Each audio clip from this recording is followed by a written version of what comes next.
My first thought, well, food related. So I'm in Prague and I went to a couple of Czech restaurants. And one of the big dishes they have here is like beef goulash with dumplings. And by dumplings, it's not the dumplings that we're thinking of. It's kind of like really soft bread. No filling, just like slices of really soft, dense bread that soaks up all the sauce from the goulash. I feel like if it's not wrapping something, that's what everyone says, but that's what they call a dumpling. And it's kind of my favorite thing because when I eat bread, I tend to like carve out the middle, the center, like mushy part, and I just eat that. And this, it's like they did that for me with meat and sauce, and it's delicious. Sounds really good.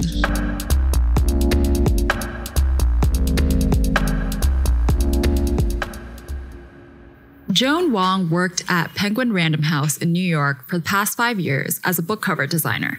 Among her well-known works are the paperback covers of the Crazy Rich Asian series by Kevin Kwan, Stories of Your Life and Others by Ted Chiang, and Chimamanda Ngozi Adichie's Americana, Half of a Yellow Sun, and We Should All Be Feminists. The We Should All Be Feminists book cover gained a life of its own and was seen replicated on posters during the Women's March. In fact, Dior essentially uses the same typeface, tracking, and layout as Joan's book cover design for its We Should All Be Feminists t-shirt, though she's not credited.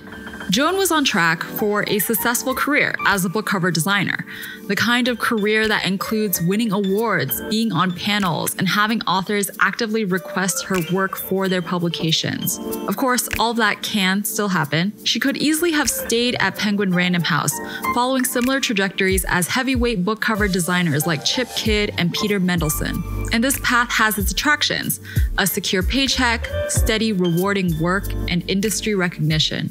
However, in evaluating her next steps, this plan sounded a little too safe for this moment. She decided to leave her full-time job in order to embark on a year-long trip around the world that began in October 2017. Her itinerary included Croatia, the Czech Republic, Portugal, Japan, Thailand, Malaysia, Argentina, Peru, Colombia, and Mexico. The whole thing is made possible because of the program Remote Year. This conversation between myself, Charis, and Joan took place 2 months into her trip while she was in Prague.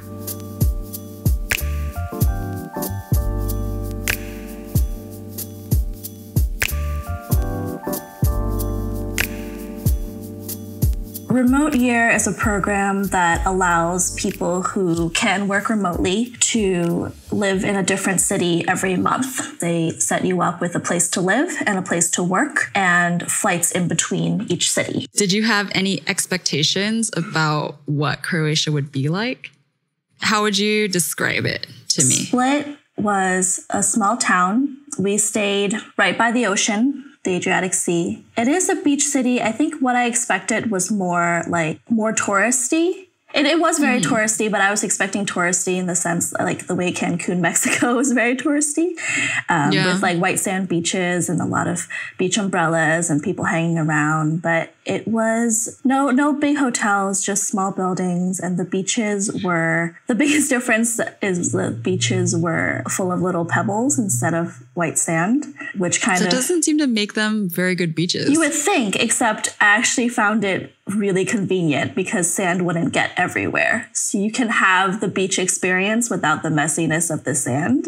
And if you have flip-flops, you don't have to worry about your feet hurting. But other than that, it was actually kind of preferable. Yeah, so we stayed right by the stretch of the coastline. I think my biggest struggle with Split was that it was so small. Mm-hmm. We stayed in an area. Where are you from originally? Yeah, well, I'm from New York City, so a lot of other cities are going to feel small. Most of the world is probably going to feel small. Right, but it was also, we stayed in an area where we only had maybe 3 or 4 restaurants to start with. And then at some point during the month, they had to tear all these restaurants down because tax violations or something like that. And that's kind of crazy. Yeah. So after a while, we didn't have any places to eat. Everything closes fairly early. Yeah. It was also a lifestyle that I never thought that I would live, to be so close to the beach. I never thought I would be beachfront for a month. The working space in Split is owned by Remote Ear. Mm-hmm. It's got really great lighting and got these open tables and it's like really well decorated. But it's hard to get work done when you're always surrounded by 50 budding friendships. So you're sitting down and you have plans to be productive and you see someone, you know, planning to go to lunch and you think, I'll go too. Or you see someone that you haven't spoken to a little bit and you think, I'll just like start a conversation with this person. Or, you were saying how actually not a lot of people have jobs similar to yours. They don't work in the same kind of field. Well, the great thing about Remote Ear is that they take people of all backgrounds. So everyone has a different kind of job. So everyone works in different industries. There are people here that are still connected to their full-time jobs. And they have to work at the same time as the people back at their home office. So time zones are a big deal for them and they are tied to the workspace at a certain hour, whereas I'm not. It's interesting because I would think that the time zone would affect you in some way too, because the majority of your clients are in North America. And I know some of your jobs are really time sensitive, right? Where it might be back and forth over a couple of hours. And what happens if you're not awake when they need something revised? Well, so to give a little background on the kind of work that I do. So I'm a freelance graphic designer, but in a very niche field. My clients are mainly publishers. So a lot of my work is designing covers for books, but I also do editorial illustrations for certain news outlets. So for example, I do op-ed illustrations for the New York Times, for the New Yorker, New Republic, things like that. And the book covers are not very time sensitive. It's usually I get the job, I send them the first round of designs, maybe 3 weeks later. The op-ed illustrations are extremely time sensitive.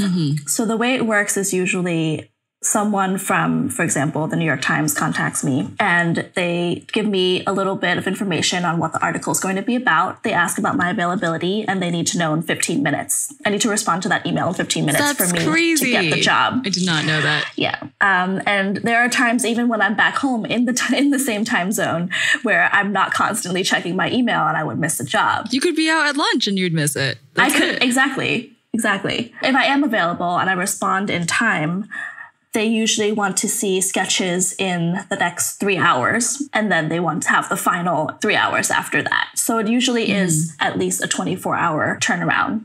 That makes it a little bit difficult with the time zones, although right now I'm in Europe. And so usually if they email me in the Eastern time zone afternoon, it would be late afternoon. It would be 7 hours later in Croatia. So it's still possible, but it would mean that you might be working really late. Yes, working really late and maybe missing evening plans with people. Or have you experienced the time zone difference stopping clients from finding you? Like, does it bother them that you are not in person in New York? I don't think it bothers my publishing clients at all. I'm not even sure how many of my clients, I don't openly tell them that I'm working remotely. I don't hide it. It's just I feel like always deliver when they need me to. But is it because you don't even meet them in person in New York anyway? Exactly. The 80% of the art directors I've worked with, I've never met. Got it. I don't really see that being that much of an issue. There are more editorial jobs I've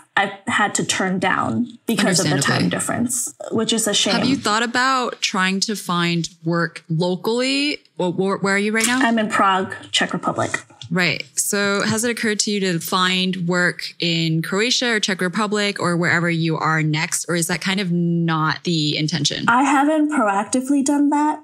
So you're in Prague now, and you did mention that you felt like the Prague working space was better for you. Well, I said that in the beginning of the month. I still think that working space is more conducive to productivity. But the great thing about Prague, probably my favorite thing about Prague, is that there are cozy cafes everywhere. Every other block is a great cafe to work in. So I actually haven't gone to the working space in a couple of weeks because there are so many places to check out. Do you find a difference at all in working in Prague vs when you were working in New York? In terms of like the working space that you're in, does it affect you in any way creatively or productivity to be in a cafe in Prague vs a cafe in New York? I think Prague cafes are cozier and you're meant to stay there and set yourself up for the whole day. A lot of the places are made for that. The people who work there expect that. Whereas in New York, you always feel a little bit rushed. Mm-hmm. So it's nice to know that no one's going to bother you if you really just stay there for a really long time. You know, I did expect a new environment to inspire me creatively, and maybe subconsciously on some level it is, but I haven't seen it reflected in my work yet. That was what I was thinking about, is because I feel like this is something people say a lot, that like if you go travel more and see places that you've never been before, then it will somehow inspire new things. Especially when you're people like us and you're making things from scratch, right? Like from zero. And I was wondering, like, so you've been abroad now for 2 months, and if that idea is actually true. I was kind of hoping it would be more true than it is so far. I think I am taking in more things visually, and I'm more visually stimulated. And I do think that subconsciously on some level that must be doing something. And maybe currently my client work is not the type of work for all of that to come out yet. But being exposed to all these new visuals is great and inspiring, but it's also countering the fact that there's so much to adjust to.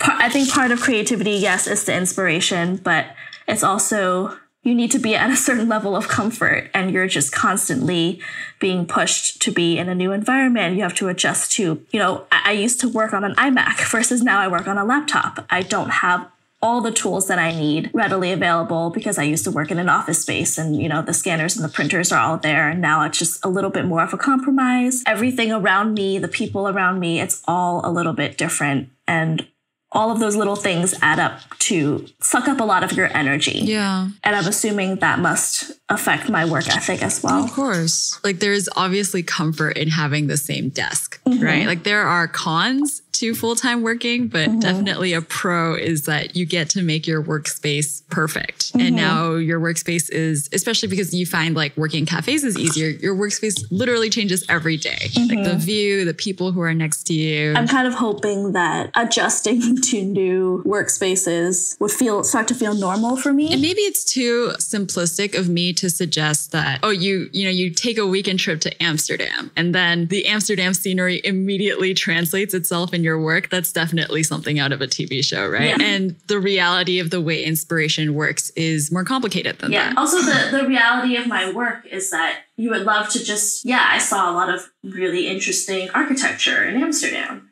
and a lot of beautiful scenery. That's visually inspiring, but if I don't have the right project or the right outlet for it, that's not going to come out, you know? Like, for example, the current thing I'm working on is a movie poster that has nothing to do with Amsterdam, or like there's nothing about that trip that I can put into this project.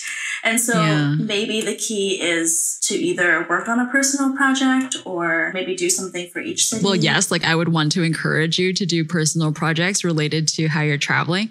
But I also think maybe the ideal thing that happens is half a year later, you are doing a project where it's like, this is perfect. This weekend trip to Amsterdam back in November is now the time to use that inspiration. Exactly. And I actually feel very inspired by the people that I'm meeting instead of the places that I'm in. So I'm working on a project called Sister Life. Basically, a sister life is a term I read about in a book. It means the life that you could have had or the life that could have been. So everyone has them. Something happens to you or you make a decision and your life takes a different course. And that other course is your sister life, and it's called a sister life because it's related to you, but it's not your life. And so I've been collecting stories from people about their sister lives and having them write about what their sister life could have looked like had they not done this thing, or had they not left that relationship, had they not majored in this instead of that, had this loved one not passed away, things like that.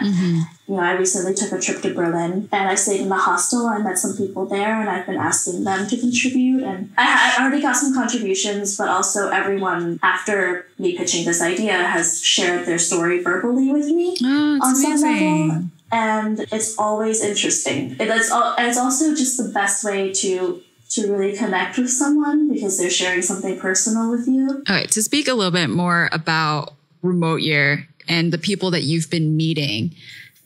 You told me before that there is a larger philosophy to Remote Year? So Remote Year, even though they do a lot of practical things for you, they basically handle a lot of the fussy stuff of traveling. So you don't have to book your own hotel or Airbnb. You don't have to find your own workspace. You don't have to book your flights and think about how to get from the airport to the apartment, things like that. They take care of all of that, which is great. Yeah, that's big. And they provide you with a community of people to travel with. So these are all practical things that they do for you. But they also, I would say that they also believe that they're part of a bigger movement of, they think more and more people are going to be working remotely in the future. Mm-hmm. They kind of embrace that idea that one day we can all be digital nomads and do this. And so they do believe that they're kind of in the forefront of this movement. Do you personally find yourself identifying with that deeper philosophy? I think that everyone who is doing Remote Year, myself included, is a very privileged person. Mm. You know, this is not something that everyone can afford to do in terms of money, but also time. I feel very fortunate to be able to do this. I think I'm so grateful to Remote Year that they're making it so easy for me by handling all the logistical stuff. But I do think that we have to be a little bit more self-aware of how lucky we are to be able to do this and not turn this into something that's... I do think that they're touching on something where there are more people who are capable of doing this, both financially and with time and their lifestyle, than we think. Mm-hmm. And that there are a lot of people who are not doing something like this out of fear, mm-hmm. and they don't want to change. But then there are also a lot of people who are just don't have the means to.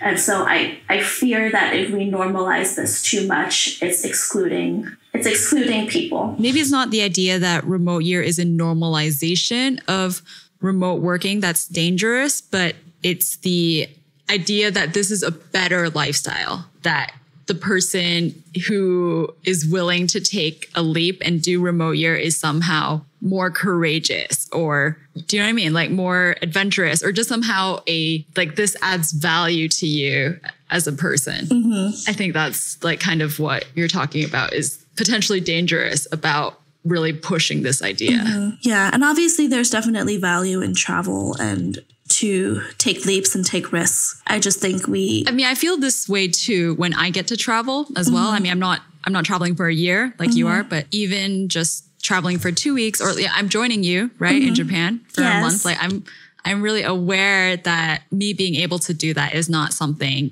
everyone can do. And it does come down to, the kind of job that I have and financial security and being able to take time and just like a lot of factors falling into place.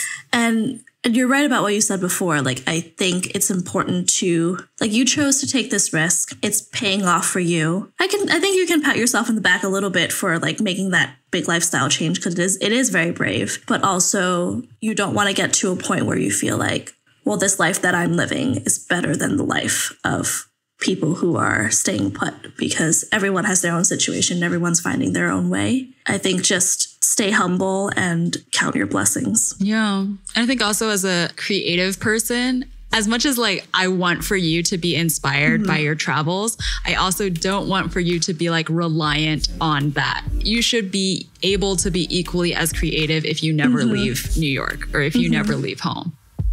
So the next time I speak to you, what's something you want to have accomplished? I think that one thing I'd like to achieve, maybe not by next month, but by the end of this year, is to be more comfortable and independent in my decision making on what to do for this year. I think one of the biggest struggles so far has been being pulled in too many different directions in terms of the freelance work that I have to do, and also balancing that with all the activities that are available, all the things you have to see and all the people that you have to meet, and trying to find the right balance on what to do when, and not being influenced by what other people are doing while I'm doing this.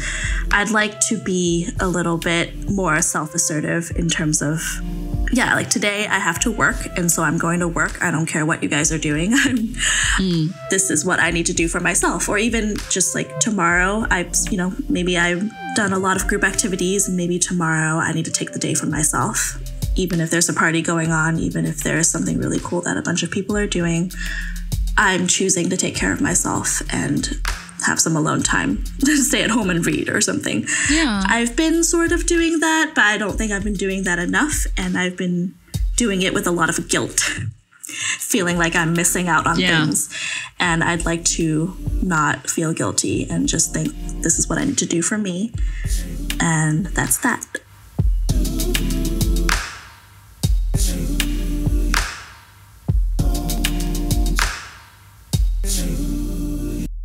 This story was produced by myself, Charis Poon. Sound engineering was done by Elphick Woe. The other members of the team include Chris Lim and Nate Kan. Eugene Kan and Alex Mayland lead us by example. For the full experience of this story and others like it, please visit our site, MAEKAN.com.